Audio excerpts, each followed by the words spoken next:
बिस्मिल्लाहिर्रहमानिर्रहीम। अस्सलाम वालेकुम नाजरीन। आज की वीडियो में मैं आपसे बहुत ही मुफीद घरेलू टिप्स शेयर करने वाली हूँ। उम्मीद करती हूँ ये आपको पसंद आएंगी और आपके काम आएंगी। तो चलिए वीडियो स्टार्ट करते हैं। अगर आपके सर में खुश्की और सकरी है तो इसके लिए आपने करना ये है, नारियल के तेल में काफूर मिला लें और सोने से पहले सर में लगा लें। रोजाना ये अमल दोहराएं, सर से खुश्की खत्म हो जाएगी। कम उम्र में बालों का सफ़ेद हो जाना। खुश्क आंवला को टुकड़ों में काटकर नारियल के तेल में तब तक उबालें कि आंवला के टुकड़ों की शक्ल झुलसी हुई गर्द जैसी हो जाए।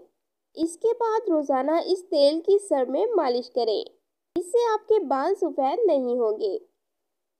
कब्ज़ गैस के बायस पेट का उभारा, इस किस्म की तकलीफ हो तो 1/4 चम्मच बेकिंग सोडा पानी में डालकर पी लें। ख़वातीन को पीरियड्स के दौरान तकलीफ होना, ठंडे पानी में 2 या 3 नींबुओं का रस डालें और पी लें। रोज़ाना ये अमल करने से हैज़ के दिनों में होने वाली तकलीफ से निजात मिल जाएगी। हाई ब्लड प्रेशर में दूध के साथ आंवला खाने से ब्लड प्रेशर कम हो जाता है।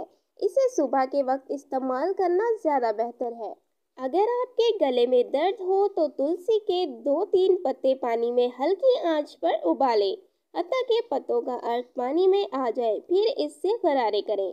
मुंह का अल्सर यानी मुंह में जख्म हो जाना, इस तरह की कोई तकलीफ हो तो केले और शहद को मिलाकर एक पेस्ट बनाएं और इसे मुंह के अंदर मुतासरा हिस्सों पर लगा दें। नाक बंद हो जाए तो आधा कप पानी लें और इसे गर्म कर लें। इसमें सेब का सिरका और चुटकी भर पिसी हुई लाल मिर्च डालें और मिक्स करके पी लें। दिन में 2 मरतबा ये अमल दोहराएं। एक सेब को छीलकर बारीक टुकड़े कर लें, इसमें थोड़ा सा नमक अच्छी तरह मिक्स करें और ये हमेशा सुबह निहार मुंह खाएं। दायमी सर दर्द से निजात मिलेगी।